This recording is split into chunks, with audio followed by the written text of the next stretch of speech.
83 लाख योनियों में इतनी बार इतने गंदे गंदे हमारे जो जन्म हैं, कभी शेर बने, आपने हिरण को फाड़ के खाया, कभी सुअर बने, तो नाली में आपने न जाने क्या क्या खाया, कभी आप कोई दूसरा जानवर बने, कभी मुर्गा बने, कभी बकरा बने, है ना। कितनी निर्दयी आपकी मौत हुई। कभी आप भालू बने, कभी आप बंदर बने, कभी आप कुत्ता बने, घर के बाहर रहे, सबका जूठा खाया, सर्दी गर्मी बरसात सब आपने सहा। इतने सारे जन्म होने के बाद अंत में हमें मानव का जीवन मिला। तो मानव का जीवन सिर्फ खाने के लिए और जाने के लिए थोड़ी मिला है। भगवान ने हमें ये जो मानव जीवन दिया है, जहां पर आपको खाने के लिए अच्छा भोजन मिलता है, पहनने के लिए वस्त्र मिलते हैं, रहने के लिए घर मिलता है, आपको आपका परिवार मिलता है, समाज मिलता है ना। आपके अंदर विवेक है, आप चिंतन कर सकते हो। तो ऐसा जीवन भगवान ने आपको दिया है, तो कुछ करने के लिए दिया है।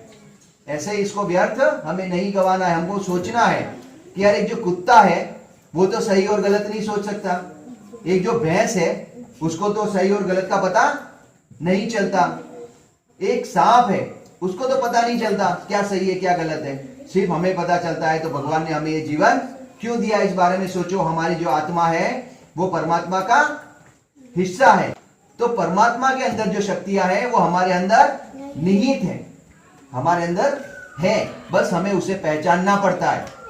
भगवान राम किस योनि में जन्मे थे? मनुष्य की योनि में जन्मे। वो चाहते तो भगवान बन के ही सारी लीला नहीं कर सकते थे, पर वो मानव जन्म में क्यों जन्मे? मानव रूप में जन्मे। उन्होंने मानव रूप में जन्म लेके सब कुछ किया।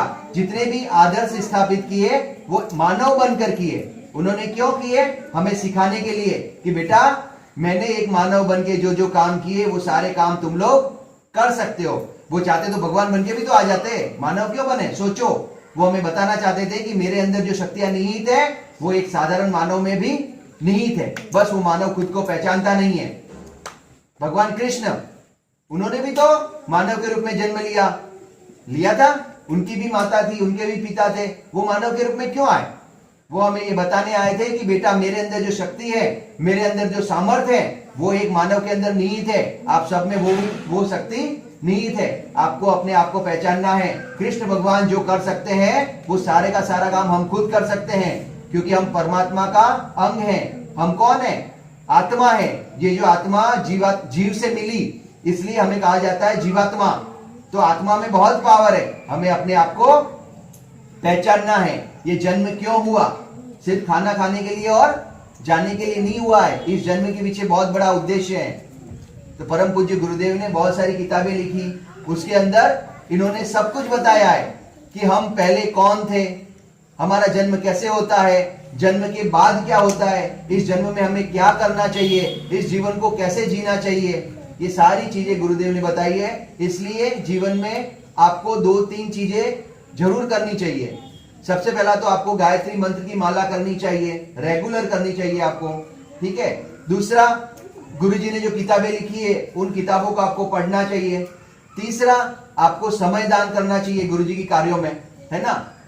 चाहे आप 15 मिनट करो, 20 मिनट करो, जितनी आपकी श्रद्धा। जैसे ये आरुषि दीदी है, किताब बांटते हैं ना गाँव घर घर जाके, गुरुजी की जिला पुस्तकालय चलाते हैं। मैं भी आपको 2 घंटे बाल संस्कार शाला में समयदान ही दे रहा हूं ना, तो आपको समयदान बिल्कुल देना पड़ेगा। और जब आप बड़े हो जाओगे, जब आप कमाने लग जाओगे, तो आपको अंशदान भी देना पड़ेगा। अंशदान का मतलब होता है पैसा। आप अपनी कमाई का 10 पैसा दीजिए, ज्यादा मत दीजिए। प्रतिदिन 10 पैसा दोगे तो भी बहुत हो जाएगा, लेकिन इससे आपको ये पता चलेगा कि समाज के प्रति मेरी कोई जिम्मेदारी होती है, और परोपकार की जो भावना है, जो गुण है, वो आपके अंदर डेवलप हो जाएगा। समझ में आ गया बच्चों? तो हमारा ये जो जन्म है वो बहुत ही मूल्यवान है। इसको इस भौतिक सुख में, इस मोह माया के चक्कर में पड़ के कभी व्यर्थ न मत करना। ये पैसा बहुत लालच देता है। हाय मैं ये एक घर ले लूं, हाय मैं दूसरा घर ले लूं, हाय मैं ये प्लॉट ले लूं, हाय मैं ये खेत ले लूं, हाय मैं ये कार ले लूं, मैं बाइक ले लूं, मैं मेरे सोने की रकम ले लूं, मैं ये ले लूं, वो ले लूं। क्या करोगे जब ये प्राण पखेरु एक दिन उड़ जाएंगे? आपके घर, आपके खेत, आपकी रकम, आपकी गाड़ियां सब यहीं के यहीं धरी रह जाएगी।